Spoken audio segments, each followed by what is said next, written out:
नमस्कार।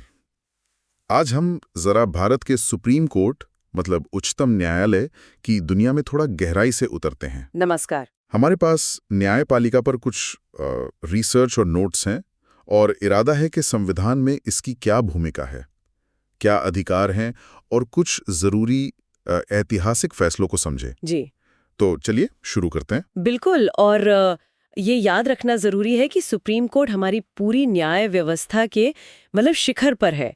संविधान का एक तरह से संरक्षक भी है और नागरिकों के अधिकारों का प्रहरी भी।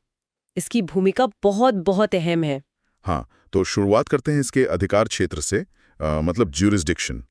हमारे नोट्स में है कि जैसे केंद्र और राज्यों के बीच कोई झगड़ा हो जाए तो वो सीधे सुप्रीम कोर्ट जाता है। जी हाँ, बिल्कुल। ये किस तरह के अधिकार क्षेत्र में आता है? हाँ, ये सुप्रीम कोर्ट के प्रारंभिक क्षेत्राधिकार या जिसे ओरिजिनल ज्यूरिसडिक्शन कहते हैं उसके तहत आता है। इसका जिक्र संविधान के अनुच्छेद 131 में है। प्रारंभिक? हाँ, प्रारंभिक का मतलब हुआ कि ऐसे मामले पहली बार में ही सीधे सुप्रीम कोर्ट में लाए जा सकते हैं। मतलब निचली अदालतों से होके आने की जरूरत नहीं। अच्छा।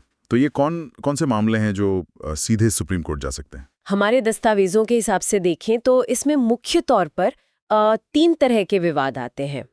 पहला, मान लीजिए भारत सरकार और एक या ज्यादा राज्यों के बीच कोई विवाद हो। ठीक है।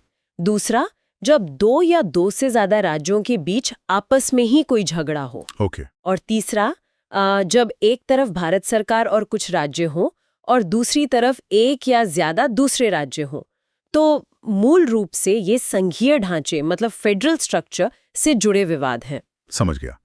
तो ये तो हुआ ओरिजिनल ज्यूरिसडिक्शन, पर स्रोतों में कुछ और अनुच्छेद नंबर्स का भी जिक्र है, जैसे 138A, 139A, 144A। ये एक क्षेत्राधिकार बढ़ाने को लेकर क्या ये सही है? हाँ, ये एक इंटरेस्टिंग पॉइंट है, क्योंकि हमारे पास जो जानकारी है उसके हिसाब से तो ये अनुच्छेद नंबर कुछ सही नहीं लगते। अच्छा। देखिए, संविधान में अनुच्छेद 138 है जो सुप्रीम कोर्ट के क्षेत्राधिकार को संसद द्वारा बढ़ाने की बात करता है। अनुच्छेद 139 कुछ रिट जारी करने की शक्ति से जुड़ा है, पर 139A नहीं। और अनुच्छेद 144 है जो कहता है कि देश के सभी नागरिक और न्यायिक अधिकारी सुप्रीम कोर्ट की सहायता करेंगे। 144A जैसा कुछ नहीं है। तो लगता है कि स्रोतों में दिए गए ये ए वाले जो नंबर है वो ठीक नहीं है। ओके, मतलब वो अनुच्छेद असल में संविधान में इस तरह है नहीं। ठीक है, अब बात करते हैं रिट्स की।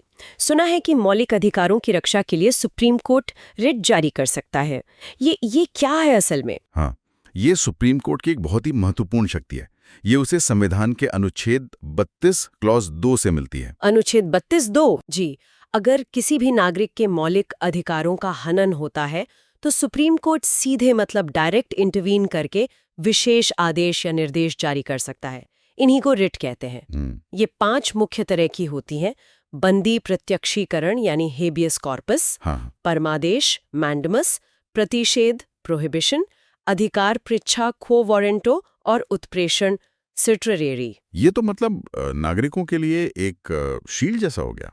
क्या ये पावर सिर्फ सुप्रीम कोर्ट के पास है? नहीं, देखिए, अनुच्छेद 32 का क्लॉज 3 ये कहता है कि संसद अगर चाहे तो कानून बनाकर किसी और अदालत को भी मतलब उसकी स्थानीय सीमाओं के अंदर ये रिट जारी करने की शक्ति दे सकती है। अच्छा। हाँ, लेकिन इससे सुप्रीम कोर्ट की अपनी शक्ति कम नहीं होगी। वो मौलिक अधिकारों का आप कह सकते हैं अल्टीमेट गार्जियन बना रहेगा। हमारे नोट्स में परमादेश और अधिकार पृच्छा, इन 2 रिट्स पर थोड़ा ज्यादा जोर है।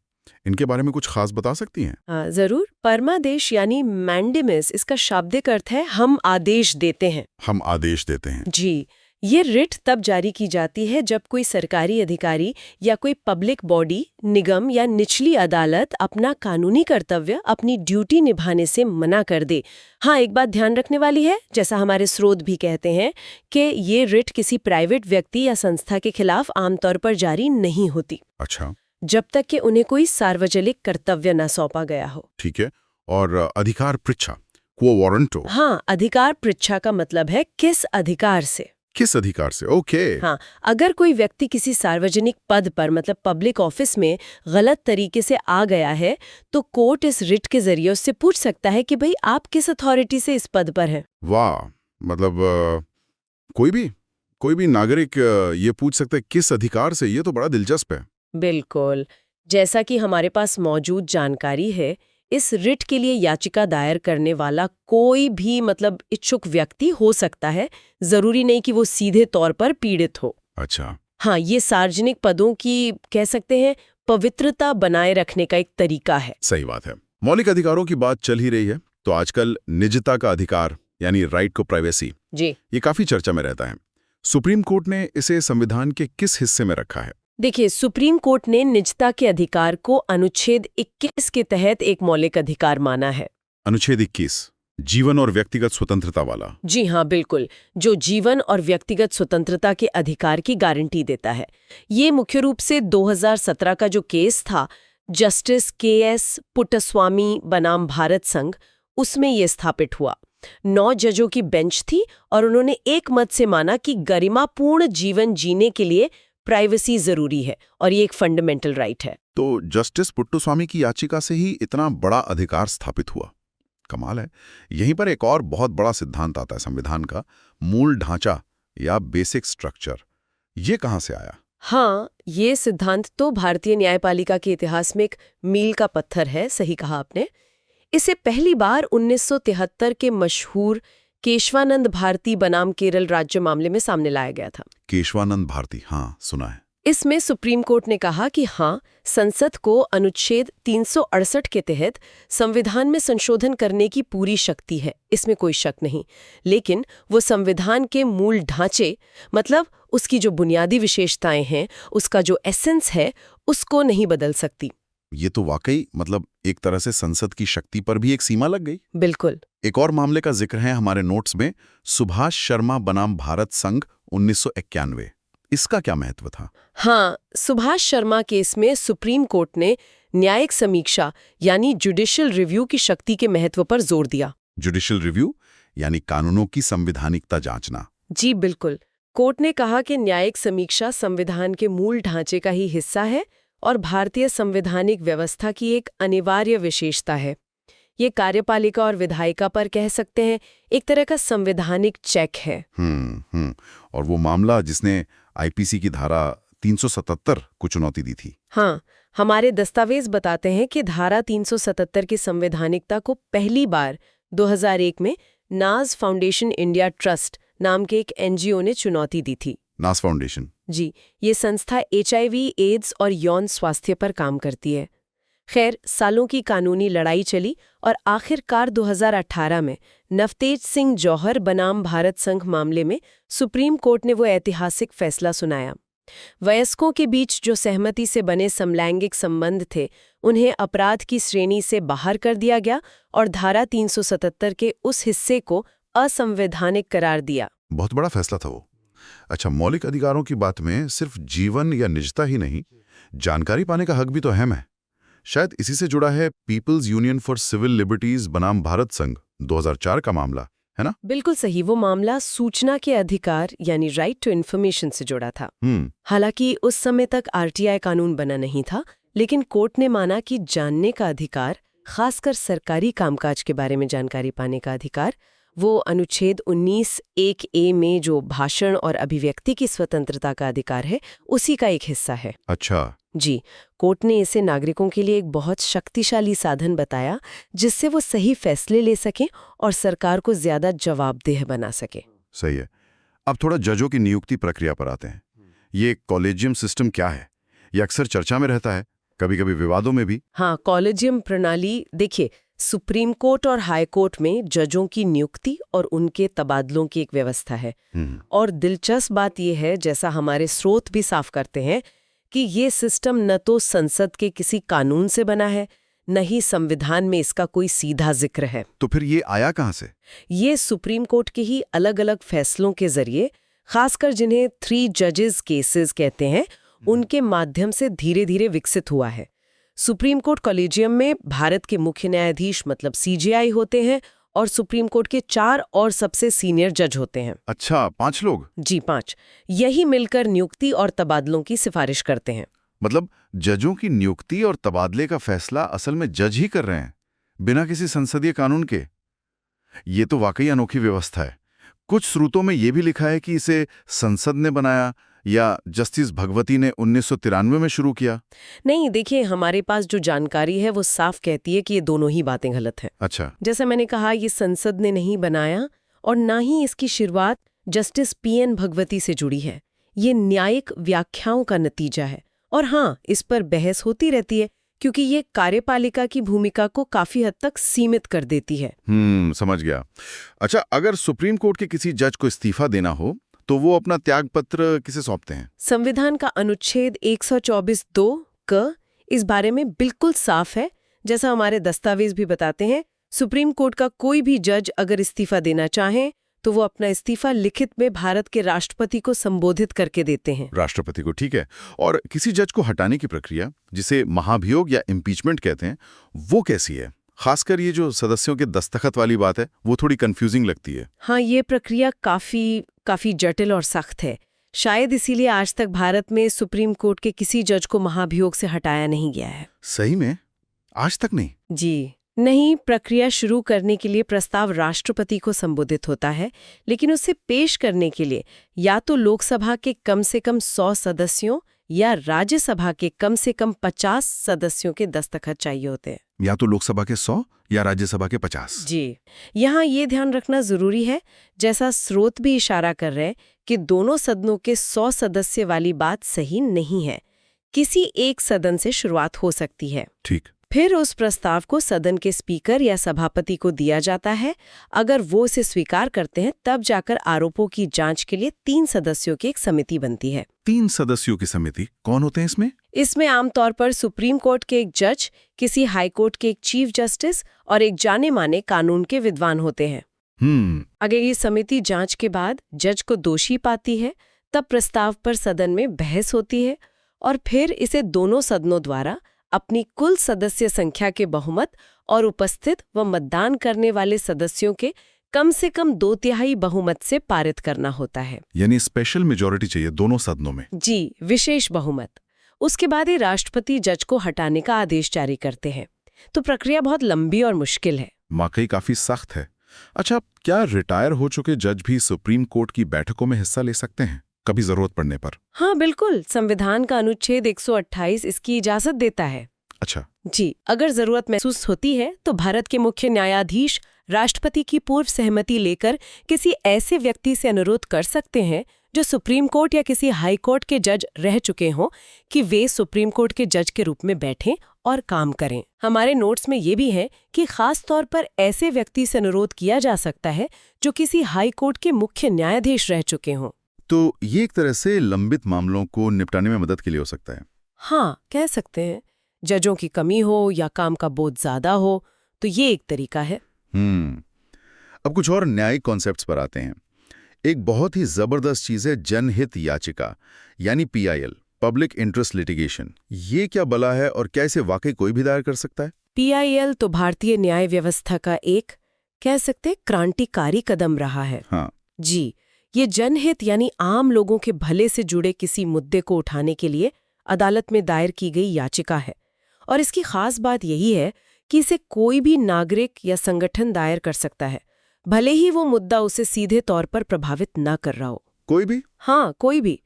सुप्रीम कोर्ट अनुच्छेद 32 के तहत और हाई कोर्ट अनुच्छेद 226 के तहत PIL सुन सकते हैं। जस्टिस VR कृष्णा अय्यर और जस्टिस PN भगवती को भारत में PIL को आगे बढ़ाने का बहुत क्रेडिट दिया जाता है। इसने वो जो पारंपरिक नियम था ना, लोकस स्टैंडी का। लोकस स्टैंडी वो क्या था? लोकस स्टैंडी का मतलब होता है सुनवाई का अधिकार। मतलब पारंपरिक रूप से कोर्ट में सिर्फ वही व्यक्ति जा सकता था जिसके अपने कानूनी अधिकारों का हनन हुआ हो। अच्छा, जिसका सीधा नुकसान हुआ हो। बिल्कुल। लेकिन पीआईएल ने इस नियम को काफी हद तक ढीला कर दिया, शिथिल कर दिया। अब अगर किसी बड़े समूह के अधिकारों का हनन हो रहा है या पर्यावरण जैसा कोई मुद्दा है जो सबको प्रभावित करता है, तो कोई भी जागरूक नागरिक या संस्था उनकी तरफ से कोर्ट जा सकती है। तो मतलब हमारे एक नोट में लिखा है कि पीआईएल लोकस स्टैंडी को प्रतिबंधित या मजबूत करता है, ये गलत है फिर? हाँ, वो जानकारी सही नहीं लगती। पीआईएल ने असल में इसे शिथिल किया है, रिलैक्स किया है, ताकि न्याय तक आम आदमी की पहुंच बढ़ सके। ये उसे प्रतिबंधित नहीं करता, बल्कि दायरे को बढ़ाता है। समझ गया। तो ये आम लोगों की आवाज कोर्ट तक पहुंचाने का एक जरिया बन गया। अच्छा, अगर पीआईएल न्याय का दरवाजा खोलती है तो ये उपचारात्मक याचिका यानी क्यूरेटिव पिटीशन क्या चीज है, ये कब काम आती है? क्यूरेटिव पिटीशन एक और बहुत ही असाधारण न्यायिक उपाय है। ये सुप्रीम कोर्ट ने खुद 2002 में रूपा अशोक हुर्रा बनाम अशोक हुर्रा मामले में इसे विकसित किया था। अच्छा, ये भी कोर्ट नहीं बनाया? जी, ये याचिका सिर्फ और सिर्फ सुप्रीम कोर्ट में ही दायर हो सकती है, और वो भी तब जब सुप्रीम कोर्ट किसी मामले में अपना अंतिम फैसला दे चुका हो और उस फैसले पर डाली गई पुनर्विचार याचिका यानी रिव्यू पिटीशन भी खारिज हो चुकी हो। मतलब फैसला फाइनल हो गया, रिव्यू भी खारिज हो गया, उसके बाद भी अगर लगता है कि न्याय का गंभीर हनन हुआ है या प्रक्रिया में कोई बहुत बड़ी चूक हुई है, तब क्यूरेटिव पिटीशन दायर की जा सकती है। लेकिन ये बहुत ही सीमित आधारों पर स्वीकार होती है, और इसके लिए जैसा स्रोत बताते हैं, एक सीनियर एडवोकेट का सर्टिफिकेट भी लगता है कि हाँ, वाकई में इस याचिका का आधार बनता है। बाप रे, यानी ये बिल्कुल आखिरी रास्ता है न्याय पाने का। जी हाँ, बिल्कुल। अब बात करते हैं न्यायालय की अवमानना की, कंटेम्प्ट ऑफ कोर्ट। इसके बारे में क्या नियम है? न्यायालय की अवमानना का सीधा मतलब है कोर्ट के आदेशों की जानबूझकर नाफरमानी करना या फिर कोर्ट की गरिमा और अधिकार को कम आंकना या उस पर लांछन लगाना। हमारे नोट्स बताते हैं कि 1971 में एक एच.एन. सान्याल समिति बनी थी। उसकी रिपोर्ट के आधार पर न्यायालय की अवमानना अधिनियम पारित किया गया था। 1971 का एक्ट? जी। लेकिन इससे भी ज्यादा जरूरी बात यह है कि संविधान खुद सुप्रीम कोर्ट को अनुच्छेद 129 के तहत और हाई कोर्ट को अनुच्छेद 215 के तहत कोर्ट ऑफ रिकॉर्ड का दर्जा देता है। Court of record? हाँ, इसका मतलब है कि उनके पास अपनी अवमानना के लिए दंडित करने की अंतर्निहित शक्ति होती है। संसद भी इस पर कानून बना सकती है, जैसा कि उसने 1971 में किया। हाँ, एक बात नोट करने वाली है, जैसा स्रोत में भी इशारा है, संविधान खुद सिविल अवमानना और आपराधिक अवमानना को परिभाषित नहीं करता है। ये परिभाषाएं उस 1971 वाले एक्ट में दी गई हैं। अच्छा, तो पावर संविधान से है पर परिभाषा एक्ट में है। ठीक है, अब कुछ संवैधानिक व्याख्याओं पर आते हैं। आरक्षण नीतियां और अनुच्छेद 335 जो प्रशासन की दक्षता की बात करता है, इनके बीच क्या कनेक्शन है? हाँ, ये एक अहम मुद्दा है। सुप्रीम कोर्ट ने अपने कई फैसलों में ये माना है, जैसा हमारे नोट्स में भी है, कि अनुच्छेद 16(4) के तहत जो आरक्षण की नीतियां बनती हैं, उन्हें अनुच्छेद 335 के साथ संतुलन बिठाना होगा। अनुच्छेद 335? हाँ, अनुच्छेद 335 कहता है कि सरकारी नौकरियों में अनुसूचित जातियों और जनजातियों SC/ST के दावों पर विचार करते समय प्रशासन की दक्षता मतलब एफिशिएंसी ऑफ एडमिनिस्ट्रेशन बनाए रखने का ध्यान रखा जाएगा। तो पहला कथन सही है कि आरक्षण नीतियां 335 से सीमित होती हैं। लेकिन अनुच्छेद 335 खुद ये नहीं बताता कि प्रशासन की दक्षता का ठीक मतलब क्या है। इसकी कोई परिभाषा संविधान में नहीं दी गई है। तो जो दूसरा कथन स्रोत में है कि संविधान इसे परिभाषित करता है, वो गलत है। इसे केस दर केस आधार पर तय किया जाता है। ओके, तो परिभाषा नहीं है संविधान में। और भारत में जो पूरी न्यायिक प्रक्रिया है, वो किस सिद्धांत पर आधारित है? देखिए, मुख्य स्रोत तो हमारा संविधान ही है, लेकिन अगर प्रक्रिया की बात करें तो भारत में न्यायिक प्रक्रिया मुख्य रूप से कानून द्वारा स्थापित प्रक्रिया यानी प्रोसीजर एस्टैब्लिश्ड बाय लॉ के सिद्धांत पर आधारित है। इसका जिक्र अनुच्छेद 21 में है। Procedure established by law? जी। इसका मतलब है कि कोर्ट ये देखता है कि किसी व्यक्ति को उसकी स्वतंत्रता से वंचित करने के लिए जो प्रक्रिया अपनाई गई है, क्या वो कानून द्वारा निर्धारित है और क्या उस कानून को बनाने में सही प्रक्रिया का पालन हुआ है। हालांकि यहाँ ये बताना जरूरी है कि मेनका गांधी बनाम भारत संघ 1978 मामले के बाद से सुप्रीम कोर्ट ने इसकी व्याख्या को काफी फैला दिया है। अच्छा, कैसे? अब इसमें उचित प्रक्रिया यानी ड्यू प्रोसेस ऑफ लॉ के तत्व भी शामिल माने जाते हैं। मतलब अब सिर्फ प्रक्रिया का होना काफी नहीं, वो प्रक्रिया निष्पक्ष, न्यायपूर्ण और तर्कसंगत भी होनी चाहिए। कानून खुद भी फेयर होना चाहिए। समझ गया। यानी सिर्फ प्रोसीजर फॉलो करना काफी नहीं, कानून का फेयर होना भी जरूरी देखा जाने लगा है। अच्छा, सरकार का सबसे बड़ा कानूनी सलाहकार और सुप्रीम कोर्ट में सरकार का मुख्य वकील वो कौन होता है? ये पद है भारत के महान न्यायवादी का, यानी attorney general of India. Attorney general? जी, संविधान के अनुच्छेद 76 में इनका जिक्र है। इनकी नियुक्ति राष्ट्रपति करते हैं और ये राष्ट्रपति के प्रसाद पर्यंत, मतलब उनकी मर्जी तक ही पद पर रहते हैं। ये सरकार को कानूनी सलाह देते हैं और सुप्रीम कोर्ट में भारत सरकार की तरफ से पेश होते हैं। हमारे नोट्स में एक अजीब बात है कि किसी परीक्षा की आंसकी ने शायद सॉलिसिटर जनरल को सही मान लिया था। हाँ, ये कभी कभी कंफ्यूजन हो जाता है। सॉलिसिटर जनरल भी होते हैं जो अटॉर्नी जनरल की मदद करते हैं, लेकिन वो संवैधानिक पद नहीं है। मुख्य संवैधानिक पद और सरकार का प्राथमिक वकील अटॉर्नी जनरल होते हैं।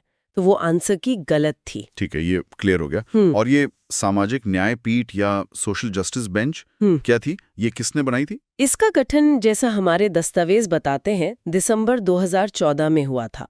तत्कालीन मुख्य न्यायाधीश जस्टिस HL दत्तू ने इसे बनाया था। दत्तू ने? क्यों? इसका मकसद था कि सामाजिक न्याय से जुड़े जो मामले सालों से लंबित पड़े थे, उनका तेजी से निपटारा किया जा सके। महिलाओं, बच्चों, वंचित वर्गों से जुड़े मामले इसमें सुने जाने थे। ये एक अच्छी पहल थी। जरूरतमंदों को जल्दी न्याय दिलाने के लिए। तो अंत में इन सभी बातों को अगर हम समेटें तो सुप्रीम कोर्ट की जो पूरी भूमिका है उसे आप कैसे संक्षेप में बताएंगी? देखिए, इन सभी पहलुओं को अगर हम जोड़कर देखें तो ये साफ है कि सुप्रीम कोर्ट सिर्फ अपील सुनने वाली सबसे बड़ी अदालत भर नहीं है। ये एक संघीय न्यायालय है जो केंद्र और राज्यों के बीच के विवादों को सुलझाता है। यह नागरिकों के मौलिक अधिकारों का रक्षक और गारंटर है, जिसके लिए वो रिट जैसी असाधारण शक्तियों का इस्तेमाल करता है। ये मानवाधिकारों का संरक्षक है और शायद सबसे महत्वपूर्ण बात, ये संविधान का अंतिम व्याख्याकार है।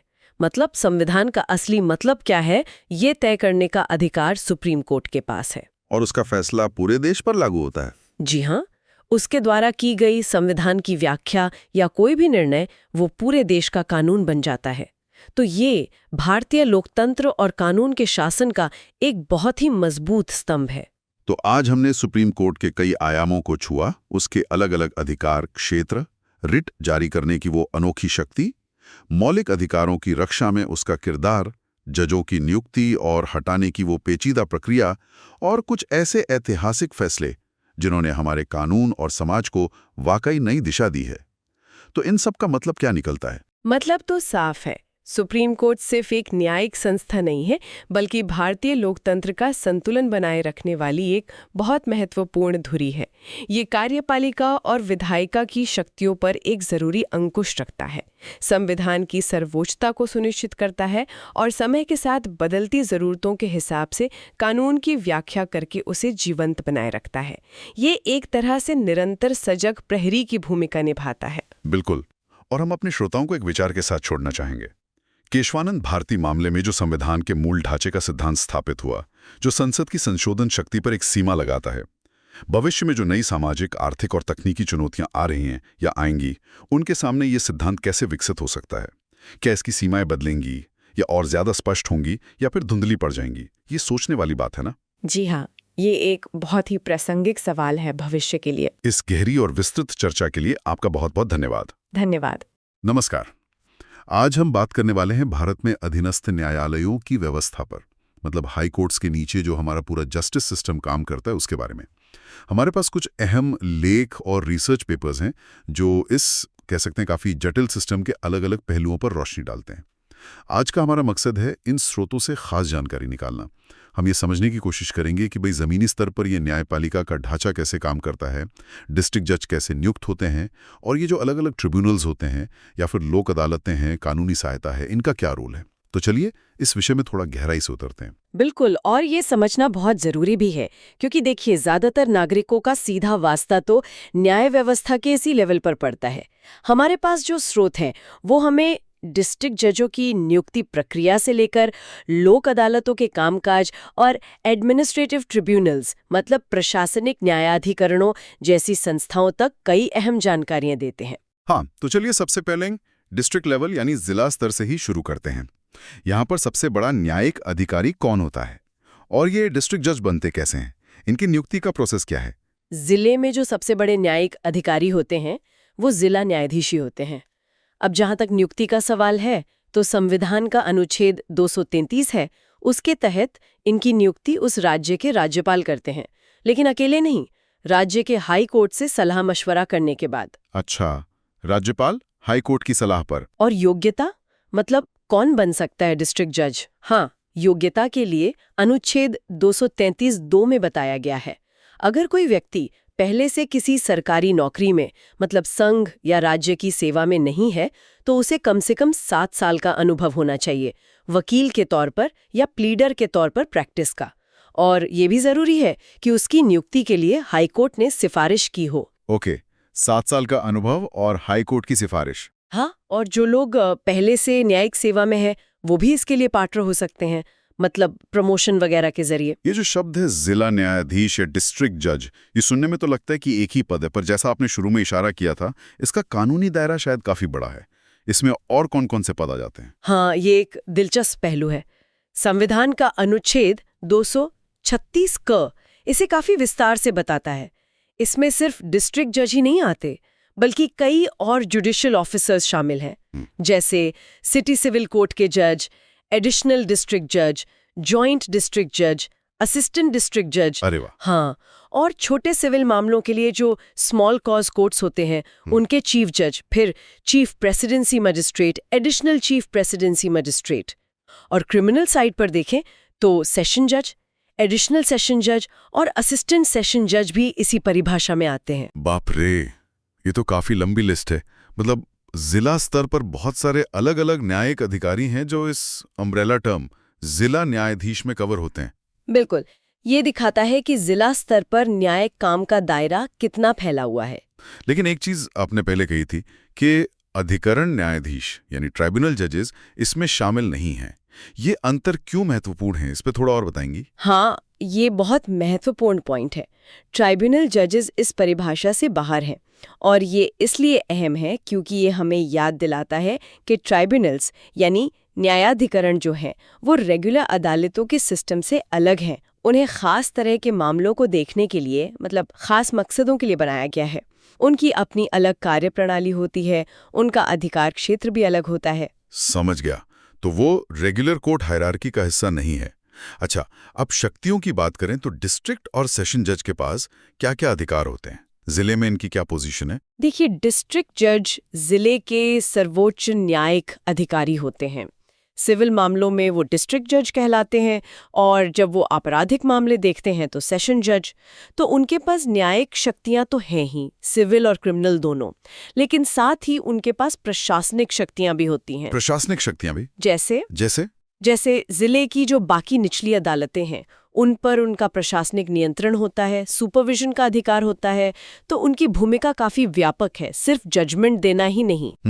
मतलब जुडिशियल और एडमिनिस्ट्रेटिव दोनों। और आपराधिक मामलों में क्या ये गंभीर से गंभीर सजा भी दे सकते हैं, जैसे मान लीजिए मृत्युदंड? हाँ, सेशन जज के तौर पर वो गंभीर आपराधिक मामलों की सुनवाई करते हैं और उन्हें मृत्युदंड यानी कैपिटल पनिशमेंट देने का भी अधिकार है। लेकिन यहाँ एक बहुत जरूरी सेफगार्ड है, एक सुरक्षा कवच।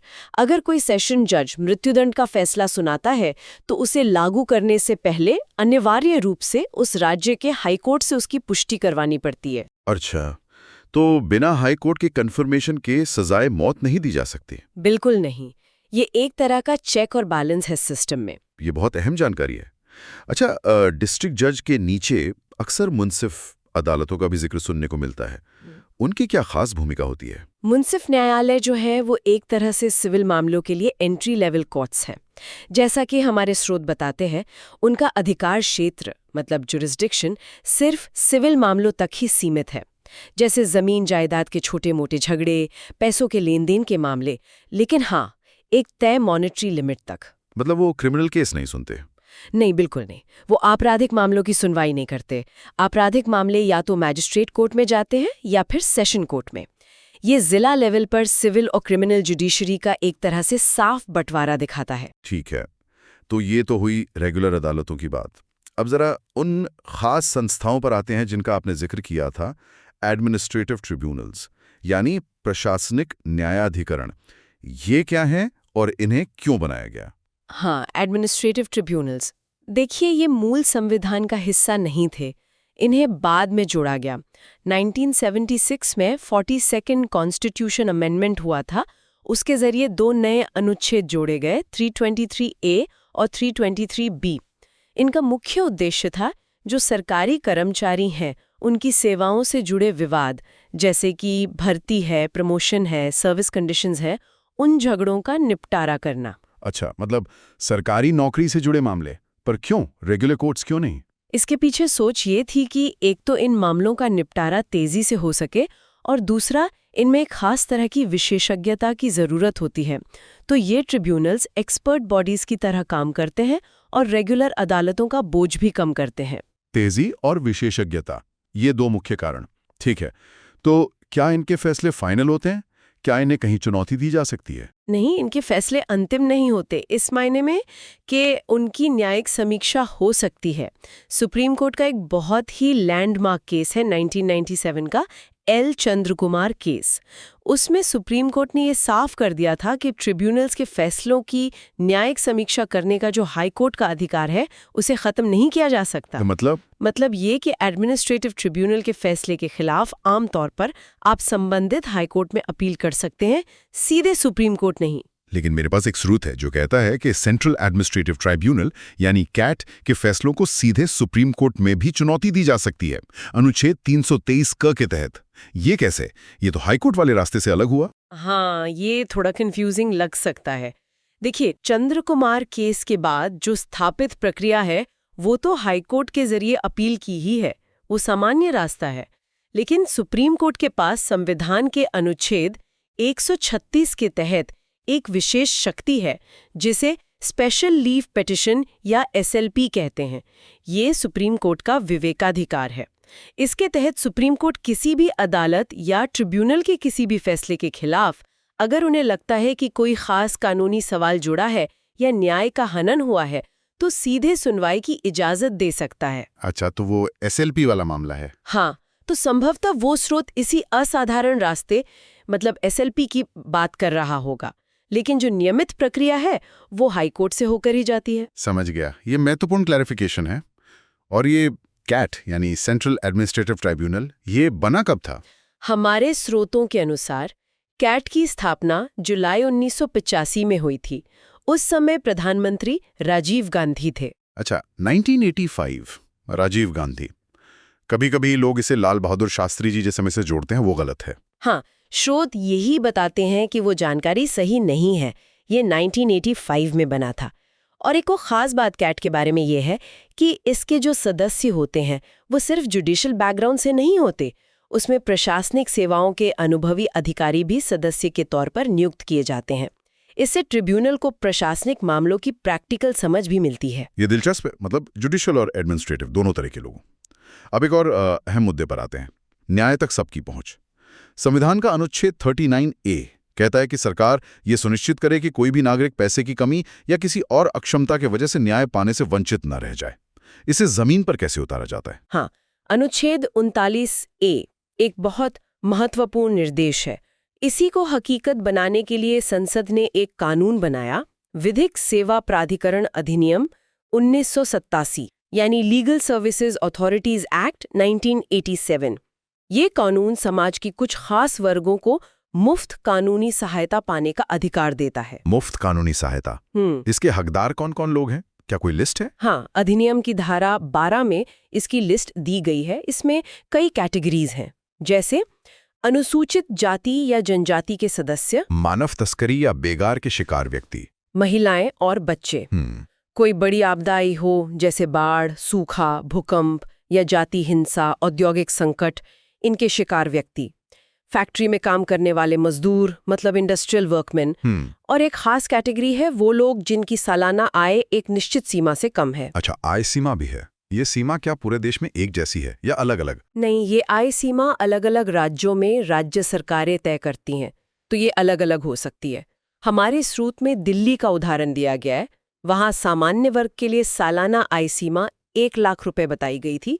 ये आंकड़ा बदल सकता है, और वरिष्ठ नागरिकों और ट्रांसजेंडर व्यक्तियों के लिए 2 लाख रुपए तक। मकसद यही कि जो वकील नहीं कर सकते उन्हें मदद मिले। ओके। और इसी 1987 के कानून के तहत लोक अदालतों की भी व्यवस्था है, सही का? ये तो आजकल काफी पॉपुलर हो रही हैं मामले सुलझाने के लिए। हाँ बिल्कुल, लोक अदालतें मतलब लोगों की अदालत। ये विवादों को आपसी सहमति से सुलझाने का एक बहुत ही कारगर वैकल्पिक तरीका है, ऑल्टरनेट डिस्प्यूट रेजोल्यूशन जिसे कहते हैं। और इन्हें इसी 1987 के एक्ट के तहत कानूनी दर्जा मिला हुआ है। मतलब ये कोई अनौपचारिक पंचायत जैसी नहीं है। इनकी खास बात क्या, ये कैसे काम करती हैं? इनकी सबसे बड़ी खासियत इनका लचीलापन है। ये न सिर्फ उन मामलों को ले सकती हैं जो पहले से किसी रेगुलर कोर्ट में पेंडिंग है, बल्कि उन झगड़ों को भी निपटा सकती हैं जो अभी कोर्ट तक पहुंचे ही नहीं हैं। मतलब मुकदमेबाजी से पहले के स्टेज पर ही, प्री लिटिगेशन स्टेज पर समझौते की कोशिश कर सकती है। अच्छा, प्री लिटिगेशन भी। और ये किस तरह के मामले देखती हैं? क्या सिर्फ सिविल? नहीं, सिर्फ सिविल नहीं। ये सिविल मामले तो देखती ही हैं, जैसे जमीन जायदाद के, पैसे के लेन देन के, लेकिन साथ ही ये ऐसे क्रिमिनल केस भी सुन सकती हैं जिनमें कानूनन समझौता हो सकता है, जिन्हें कंपाउंडेबल ऑफेंसेस कहते हैं। और पारिवारिक झगड़े, पति पत्नी के विवाद, इनको सुलझाने में भी लोक अदालतें बहुत सफल रही हैं। और इनके फैसले की क्या वैल्यू है? क्या वो कोर्ट के फैसले की तरह माना जाता है? हाँ, ये बहुत महत्वपूर्ण है। लोक अदालत जो फैसला देती है उसे अवार्ड कहा जाता है, और इस अवार्ड को कानूनी तौर पर सिविल कोर्ट की डिक्री के बराबर माना जाता है। सिविल कोर्ट की डिग्री के बराबर? हाँ, और ये अवार्ड अंतिम होता है, फाइनल, और सभी पार्टियों पर बाध्यकारी, मतलब मानना ही पड़ता है। और सबसे खास बात यह है कि लोक अदालत के अवार्ड के खिलाफ किसी भी कोर्ट में कोई अपील नहीं हो सकती। कोई अपील नहीं? हाँ। मतलब मामला वहीं खत्म? जी हाँ, इससे केस का फाइनल निपटारा हो जाता है। आगे की लंबी मुकदमेबाजी से बचा जा सकता है। ये इसकी बहुत बड़ी ताकत है। वाकई? तो इनका आयोजन कौन करता है? क्या कोई भी समिति जैसे पंचायत समिति लोक अदालत लगा सकती है? नहीं, ऐसा नहीं है। इनका आयोजन जो लीगल सर्विसेज अथॉरिटीज या कमिटीज बनी है वही करती हैं। जैसे तहसील लेवल पर तालुका लीगल सर्विसेज कमिटी, जिला लेवल पर डिस्ट्रिक्ट लीगल सर्विसेज अथॉरिटी, राज्य स्तर पर state authority, high court level पर हाई कोर्ट कमिटी, और नेशनल लेवल पर नालसा या सुप्रीम कोर्ट कमिटी। अच्छा, मतलब एक प्रॉपर स्ट्रक्चर है। हाँ। स्रोत ये भी साफ करते हैं कि पंचायत समिति लोक अदालत आयोजित नहीं कर सकती। हाँ, ये क्लैरिफिकेशन जरूरी है। अब ग्रामीण स्तर पर न्याय को और पास ले जाने के लिए एक और कानून का जिक्र है, ग्राम न्यायालय अधिनियम 2008। ये क्या है? हाँ, ग्राम न्यायालय एक्ट 2008 ये खास तौर पर ग्रामीण इलाकों के लिए बनाया गया है, ताकि लोगों को उनके दरवाजे के पास ही तेजी से और सस्ते में न्याय मिल सके। ये कानून इन ग्राम न्यायालयों को एक निश्चित सीमा तक के सिविल और क्रिमिनल दोनों तरह के मामलों की सुनवाई का अधिकार देता है। क्या इनमें भी समझौते वगैरह की कोशिश होती है? हाँ बिल्कुल। एक खास बात जो स्रोत बताते हैं वो ये कि ये एक्ट स्थानीय सामाजिक कार्यकर्ताओं को भी, जिनके पास तय योग्यता और अनुभव हो, मध्यस्थ या सुलहकर्ता के तौर पर नियुक्त करने की इजाजत देता है, ताकि आपसी सहमति से विवाद सुलझाए जा सकें। ये तो बहुत अच्छी बात है, मतलब स्थानीय लोगों की भागीदारी। अब एक और कॉन्सेप्ट जो अक्सर सुनने में आता है वो है जनहित याचिका यानी PIL। ये इस पूरे सिस्टम में कहाँ फिट होती है? PIL यानी पब्लिक इंटरेस्ट लिटिगेशन। ये सीधे तौर पर तो अधीनस्थ न्यायालयों से नहीं जुड़ी है, क्योंकि ये हाई कोर्ट और सुप्रीम कोर्ट में दायर होती है, लेकिन इसका असर न्याय तक पहुंच पर बहुत गहरा पड़ा है। इसे अक्सर न्यायिक सक्रियता या जुडिशियल एक्टिविज्म से जोड़कर देखा जाता है। इसकी खास बात क्या है? इसकी सबसे बड़ी खासियत ये है कि इसमें जरूरी नहीं कि जो पीड़ित है वही कोर्ट जाए। कोई भी जागरूक नागरिक या कोई संस्था समाज के किसी बड़े वर्ग के हित में या किसी सार्वजनिक मुद्दे को लेकर कोर्ट जा सकती है। खासकर उन लोगों की आवाज बन सकती है जो गरीब हैं, अशिक्षित हैं या किसी और वजह से खुद कोर्ट नहीं जा सकते। अच्छा, मतलब कोई और भी केस फाइल कर सकता है? हाँ, और कई बार तो कोर्ट खुद ही मीडिया रिपोर्ट्स या किसी चिट्ठी के आधार पर मामले का संज्ञान ले लेती है, जिसे सुओ मोटो कहते हैं। इसे कई बार कार्यपालिका या विधायिका जब अपना काम ठीक से नहीं करती तो उस खालीपन को भरने के एक तरीके के तौर पर भी देखा जाता है। ये तो न्याय का दायरा बहुत बढ़ा देता है। अच्छा, अब उपभोक्ताओं मतलब कंज्यूमर्स के अधिकारों की बात करते हैं। जिला स्तर पर उनके लिए क्या व्यवस्था है? कंज्यूमर फोरम के बारे में क्या जानकारी मिलती है? हाँ, उपभोक्ताओं के झगड़ों के लिए जिला स्तर पर जिला उपभोक्ता विवाद निवारण फोरम होते हैं, जिन्हें आप शायद डिस्ट्रिक्ट कमीशन कहते हैं। स्रोतों से कुछ बातें सामने आती हैं। एक तो ये कि राज्य सरकारें अगर चाहें तो एक जिले में एक से ज्यादा फोरम भी बना सकती हैं। दूसरी बात, हर फोरम में कम से कम एक सदस्य महिला होनी चाहिए, ये जरूरी है। और ये कितने अमाउंट तक के केस सुनते हैं? हमारे पास जो एक 2010 का स्रोत है, उसके अनुसार उस समय ये फोरम उन शिकायतों को सुनते थे जहां सामान या सेवा की कुल कीमत 20 लाख से ज्यादा ना हो। 20 लाख? नोट, ये सीमा अब बदल चुकी है। एक और दिलचस्प बात यह है कि राज्य सरकार खुद भी उपभोक्ताओं के हितों की रक्षा के लिए फोरम में शिकायत दर्ज करवा सकती है। ओके, अब कुछ और पॉइंट्स जो हमारे स्रोतों में आए थे उन पर भी नजर डाल लेते हैं। एक था निवारक निरोध यानी प्रिवेंटिव डिटेंशन। हाँ, प्रिवेंटिव डिटेंशन, इसका मतलब होता है किसी व्यक्ति को अपराध करने से रोकने के लिए शक के आधार पर बिना मुकदमा चलाए हिरासत में लेना। जानकारी ये बताती है कि संसद को ये अधिकार है कि वो देश की रक्षा, विदेशी मामलों या भारत की सुरक्षा से जुड़े कारणों के लिए ऐसे कानून बना सकती है। ये हमेशा से ही एक संवेदनशील और विवादास्पद मुद्दा रहा है। एक और जिक्र था न्यायाधीश जांच विधेयक 2006 का। ये क्या था? इस काउंसिल का काम होता हाई कोर्ट और सुप्रीम कोर्ट के जजों के खिलाफ चीफ जस्टिस को छोड़कर अगर कोई शिकायत आती है, जैसे कदाचार या अक्षमता की, तो उसकी जांच करना। उद्देश्य था जजों की जवाबदेही बढ़ाना, लेकिन ये बिल कानून नहीं बन सका। अच्छा, मतलब ये सिर्फ एक प्रस्ताव था। जी। और आखिर में घरेलू हिंसा से महिला संरक्षण अधिनियम 2005, इसके तहत अगर कोई महिला पीड़ित है तो वो कहाँ जा सकती है? इस कानून के तहत अगर कोई महिला घरेलू हिंसा का शिकार होती है तो वो मदद और राहत पाने के लिए सीधे प्रथम श्रेणी के न्यायिक magistrate, first class judicial magistrate की अदालत में अर्जी दाखिल कर सकती है। ये कानून महिलाओं को कई तरह के कानूनी उपाय देता है, जैसे सुरक्षा आदेश, निवास का अधिकार, मुआवजा वगैरह। ये महिलाओं की सुरक्षा के लिए एक बहुत महत्वपूर्ण कानून है। बहुत खूब। तो आज हमने भारत की जो अधीनस्थ न्यायपालिका है उसकी पूरी संरचना को काफी विस्तार से समझा। डिस्ट्रिक्ट जजों की नियुक्ति, उनकी शक्तियां, फिर नीचे मुंसिफ कोर्ट्स, साथ ही हमने एडमिनिस्ट्रेटिव ट्रिब्यूनल्स जैसे खास निकायों को देखा और लोक अदालतों, ग्राम न्यायालयों जैसे वैकल्पिक न्याय के तरीकों पर भी बात की। बिल्कुल। और हमने ये भी देखा कि कैसे मुफ्त कानूनी सहायता और जनहित याचिका जैसे प्रावधान आम आदमी के न्याय तक पहुंच को आसान बनाने की कोशिश करते हैं। इससे एक बात तो साफ हो जाती है कि हाई कोर्ट्स के नीचे न्याय देने के लिए एक बहुत ही विस्तृत और कई लेयर्स वाली, मतलब स्तरित व्यवस्था मौजूद है। और इस सिस्टम का हर हिस्सा, चाहे वो डिस्ट्रिक्ट कोर्ट हो, मुंसिफ कोर्ट हो, ट्रिब्यूनल हो या लोक अदालत, एक खास जरूरत को पूरा करने के लिए बनाया गया है, एक खास मकसद के साथ। हाँ, ये बनावट काफ़ी डिटेल्ड और सोची समझी लगती है, इसमें कोई शक नहीं। लेकिन यहाँ मेरे मन में एक सवाल ज़रूर उठता है, और शायद हमारे सुनने वालों के मन में भी आए, कि ये जो इतनी जटिल, इतनी स्तरित संरचना है, जिसमें हर खास काम के लिए अलग संस्था है, क्या ये आज के समय में आम नागरिक को वाकई में समय पर आसानी से समझ आने वाला और सुलभ न्याय दे पा रही है? खासकर जब हम सिस्टम में देरी या कभी-कभी अलग-अलग संस्थाओं के कामों में ओवरलैप जैसी चुनौतियों की बात सुनते हैं, तो इसकी प्रभावशीलता कितनी है, इस पर सोचना जरूरी है।